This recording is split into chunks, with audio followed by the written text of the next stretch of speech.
I had to go through all that street, war, everything, the same drugs that everybody else get turned out on. You know, where I would have been stopped short, I made it past. And here's where I am. But because I made it past, I missed some lessons. You know what I'm saying? And you can see the lessons that I missed when you talk to me. You can see where I haven't had a father when you talk to me. You know what I'm saying? You can see where I spent a lot of my time in the streets when you talk to me. Because the words that I say are not words that come from a mother's mouth or a father's mouth. It's words that comes from a pimp's mouth or a prostitute or a hustler or a drug dealer. You know what I'm saying? But to me, these were my role models.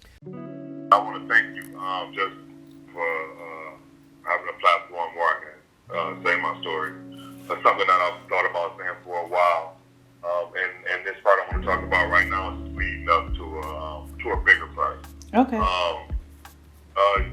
Yesterday, we celebrated the second anniversary of my brother's passing. My mother had 5 children. We grew up with just 4 in the house, though.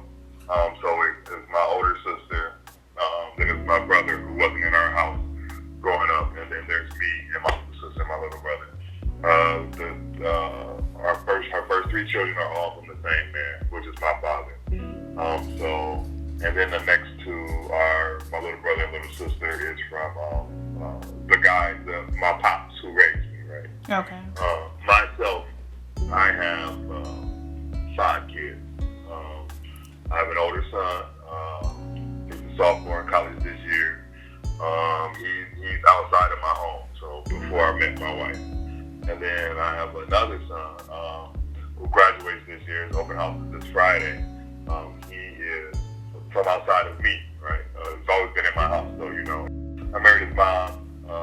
He was 2, but I've been knowing her way before he was even born. Okay. And then there are 3 we have together. I have a sophomore in high school, and we got twins. All boys, but the baby twin is a girl. My father has the same thing.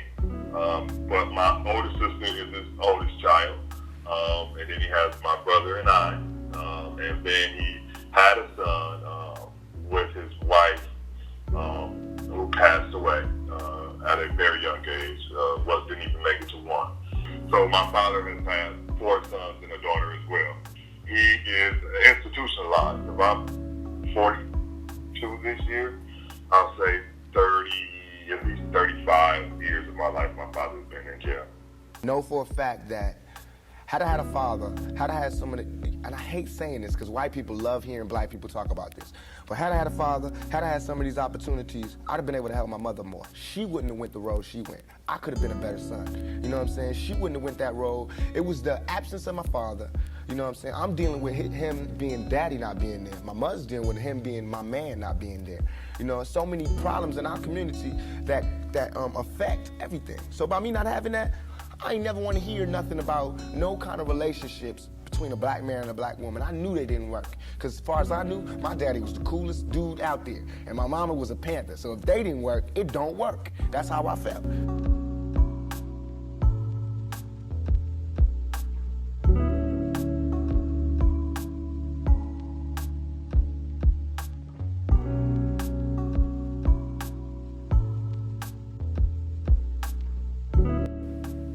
Always been kind of the stigma around him. You know, in and out of jail. Really don't know him. Everything I ever heard about him was bad. Kind of wild and crazy guy. I didn't really get to know him better until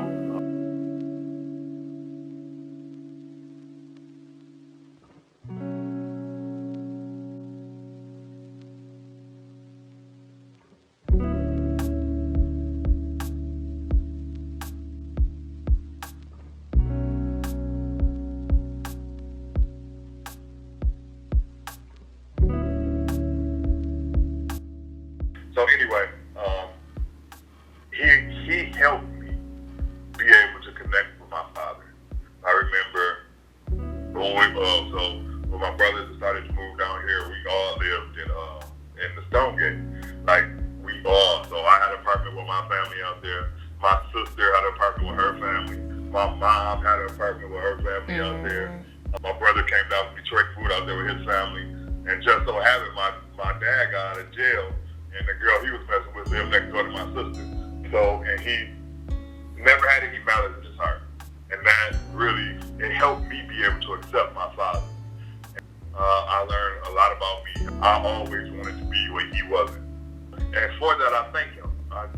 for the sacrifices he made, his 35 or whatever plus years in prison, meant that I don't have to go. It meant that my sons don't have to go. It meant that my sons don't have to go. Like, he took that away for us. The fact that he has 4 sons and a daughter, and I have 4 sons and a daughter. 3 sons biological for me, 3 sons biological for him. His daughter was the oldest. My daughter is the youngest. And I am now the only living son that he has. And my sister was the only one who was old enough to grow up and like she was daddy's girl. And she's the most hurt by him ever. She would never have a relationship with him again, which is sad, and it kills him, right? When I see him, he hurt. But he can't figure out what to do. He can't figure out how to be in contact with her because he can't stop being the person he is. He's out of prison now. And he'll call me and ask me for money. I can bring him a beer, things of this nature. And then, he have his times, and that first of the month come and get a little check, and he just out here for 2 or 3 weeks beating up his wife, his girlfriend now, and just living a very self-destructive life. But it's interesting to see just the change in your face, your reaction, your thought process. And that's all I ever wanted to do. Ask my mama. I wanted to go to college. I went to school all the way and was ready to go to college. The only thing that stopped me was money. The time all the kids in my school was writing applications to go to college, I didn't have no lights and no electricity. And that ain't my mama's fault. You know what I'm saying? So when I think back to that, I'm not thugging for me. I'm thugging for my family. I don't believe in divorce because I know that my sons need me to be a father in their lives. And the thing about it is, I talked about it before, like I was a good athlete. I really think I could have made it to the NBA. It was just I never had that kind of guidance in my life, right? I always sat in the back and was kind of a little quiet for a while. I was a big-time nerd coming up in school until I got cool. And then I was a fool. then I was my father's son. And I see my sons now. My oldest son, he got a full-ride scholarship to Western Michigan University to play football, which he wind up losing. Okay. He lost it because he became that fool that I became when I got a little older.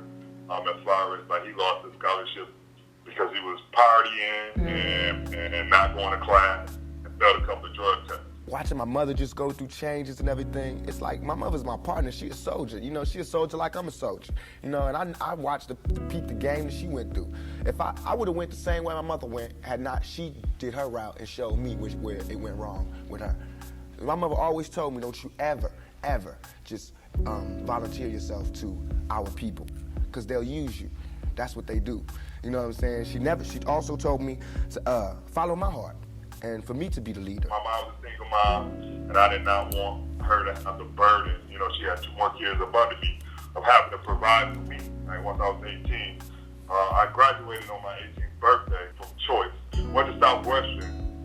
Back then, at Southwestern, you had to be accepted to go, so it was like the nerd school. I went to Southwestern, and I wound up getting kicked out the last semester of my 12th grade year.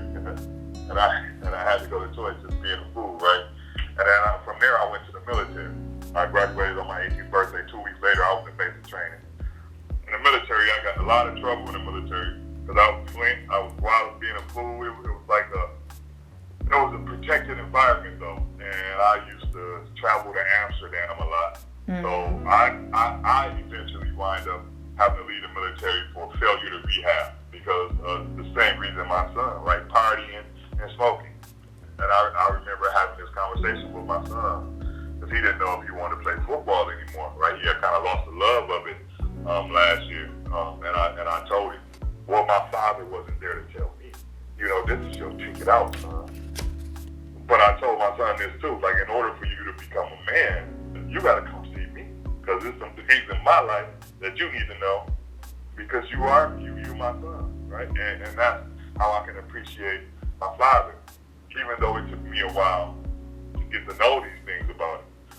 That wildness in me that got me in trouble in the military is the same wildness that got my dad in trouble at a young age. He did his first bid at the same time that I was getting in trouble in the military, at the same time that my son was getting in trouble in college.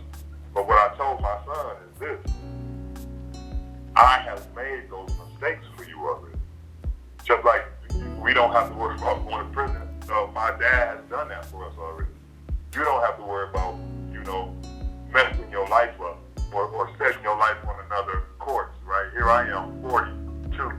The last few years, a lot of great things have happened for me that I didn't even see coming down the pipeline. It took me so I was 31 before I realized what I wanted to do in life, period. At 31, I found out I wanted to be an educator, and I was 31 with 5 kids the first day I walked into a college building.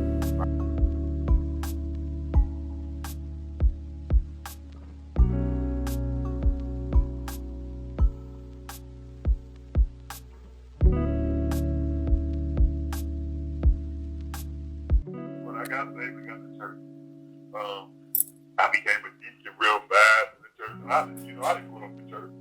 My grandmother, who was the matriarch of our family, she don't play church. You know what I mean? She loved God and know that Bible. We never was in church, right? Well, I remember I was always the disciplinary. So he only came to see me when he was in trouble. And that made our relationship rough. He didn't want to be around. So his 8th grade year, his mom, she wasn't married at that time, and she was working. She was in nursing school, getting her life together. And he was messing up a lot, and she just didn't know what to do. So she sent him to my house for a year. And that was a blessing for me because I never had that. I never had him in my house. Right. But it was also rough because he here to be disciplined. So every weekend he would want to go to leave. That's what he was doing at school. He didn't want to leave and go spend that time with his mom. And it messed me up because I was like, well, dude, this is your 8th grade year, right? All the way up into this, you ain't never supposed to come to me on the weekend. Right. Why is it so important that you go to your mom now, right? Right. And so it was rough. That was really, really rough for me. His last game of high school football, they had a chance to go to the championship. He wanted to be a champion. He was playing with his whole heart. He would get out in the field. He wanted it more than anybody. And he did get it. And when he came off that field, he was just crying. It hurt so bad. But I'm the only person he came to. And he hugged me and he cried. And he sat there and hugged me for like 15 minutes. Right? Right. And every minute I'm the one you come to now. Last night, my son who was biologically mine, his open house is Friday. And he's at a point right now in life. Well, I don't know what to tell him. I don't understand who he is. I talked to his father last night, and I told him, listen, man, if you don't start stepping up and becoming a part of this man's life and tell him who you are, I'm going to have a problem with you. You're going to have to take it to the ministry because I need you to help my son. Right. And that all kind of links back to my father. According to Merriam-Webster, the definition of full circle is through a series of developments that lead back to the original source, position, or situation, or to a complete reversal of the original position, usually used in the phrase come full circle. Willie's story is an example of how your actions and choices impact your lineage and may ultimately set the tone for their lives. If you or anyone you know is interested in telling your story to help yourself and others in their healing process, email cfmfproject@gmail.com or follow and DM us on social media. Thanks for watching. Hit the subscribe button, hit the like button, and share with your family and friends. Thank you, and see you next time.